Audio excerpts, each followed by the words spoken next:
We love it when car makers dare to be different. Radical and bold styling that makes the car world sit up and take note. And that's precisely what Porsche did with this, the 928. Unveiled in 1977, bizarrely with the aim of replacing the iconic 911. After over 45 years since it was first introduced, what's the 928 like to drive today? We thought we'd take this example out on the road to find out.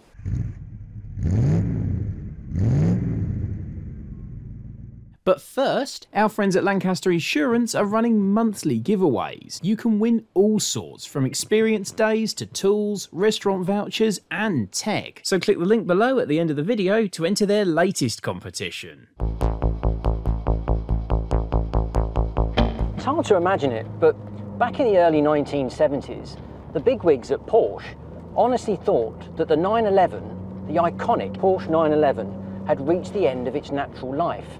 The end of its development potential, if you will. It forced the bosses at Stuttgart to think about replacing the 911. Thoughts initially turned to some sort of mid-engine sports car, but that was quickly discounted on packaging grounds. The replacement for the 911, as it was intended to be, was going to be front-engined and rear-wheel drive, and crucially, water-cooled, not air-cooled. So Porsche started work on what became known as the M28 V8 engine, and they really threw the engineering kitchen sink at this new power plant. Porsche spent a lot of time and effort ensuring that their new engine was fit for the purpose of powering a sporting Grand Tourer, as the 928 was intended to be. They played around with different capacities. They were going to do a 3.9. Ultimately, for the production versions, they landed on a 4.5-litre V8 engine with Bosch Jetronic fuel injection with about 240 brake horsepower. So the car was unveiled in 1977 and introduced in the UK in 1978. The car was available from launch from a 5-speed manual gearbox and a 3-speed automatic, and about 80% of all 928s ever made were automatics, very much aligning with its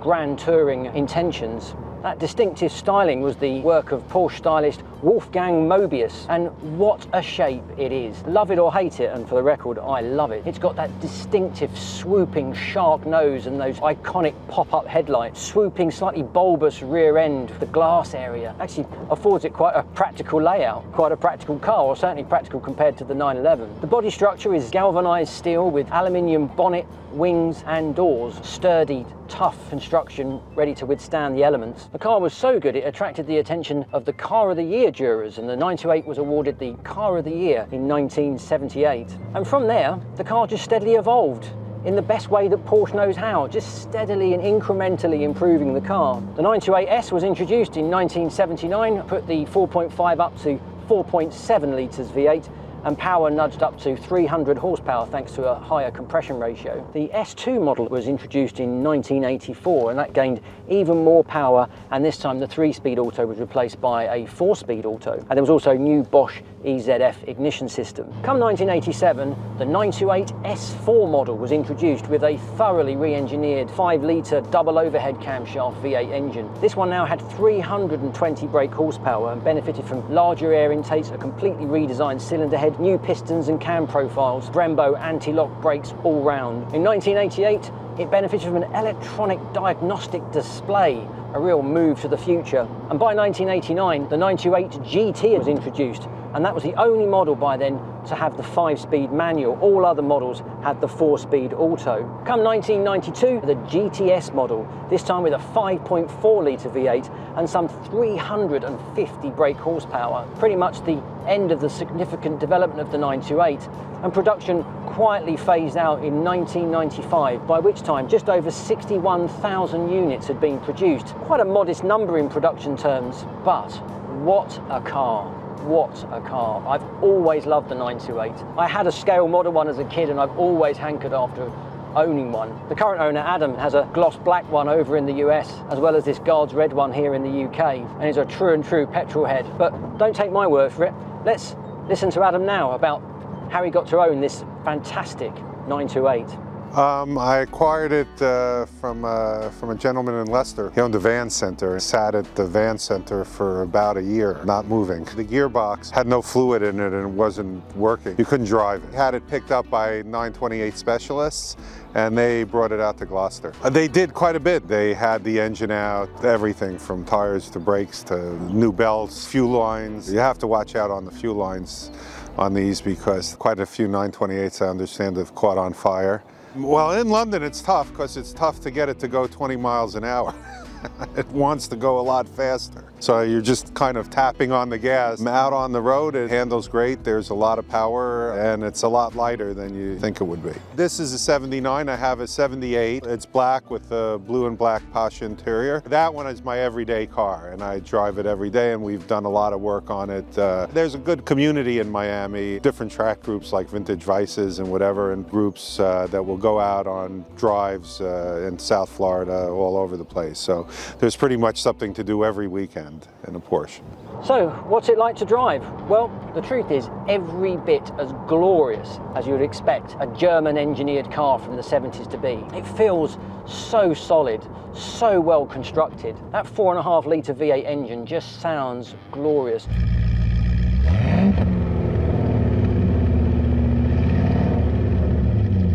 Gruff, deep bellowed roar. It's effortless, it just purrs along. If anything, keeping it under a leash at slow speeds is actually quite challenging, but it's just a wonderful engine. It sounds fabulous. When we want to put our foot down, it just picks up. It's not instant, but it's just there. It's this effortless surge. Oh, it's just brilliant. I don't want to give this back. The steering is light, but it's direct. It's got a decent feel to it as well. I really like that about it. 45 years old, this car, or near enough. Feels so sturdy and secure on the road. This interior would have felt really futuristic back when it was unveiled in 1977 with its swooping center console here, leather-trimmed fascia. The ergonomics are excellent. All the major controls are close to hand. The switchgear feels solid and well made, like it will last forever. You've got that distinctive tailgate and rear quarter-light windows. Not only a distinctive silhouette, but great light and airiness in the cabin.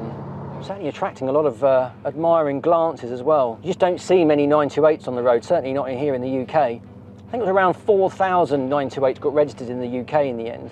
So obviously the vast majority of them have ended up elsewhere. So while it might sound bizarre in 2023 that Porsche was seriously considering replacing the 911 back in the 70s, a car that's now celebrating its 60th anniversary, we should be entirely grateful that the 928 ever came into being. In terms of its styling and its engineering, it really is peak Porsche. I just absolutely love it. The 928 is a real bucket list car for me, and I'm so glad I've got a chance to drive one. What a car. What a car.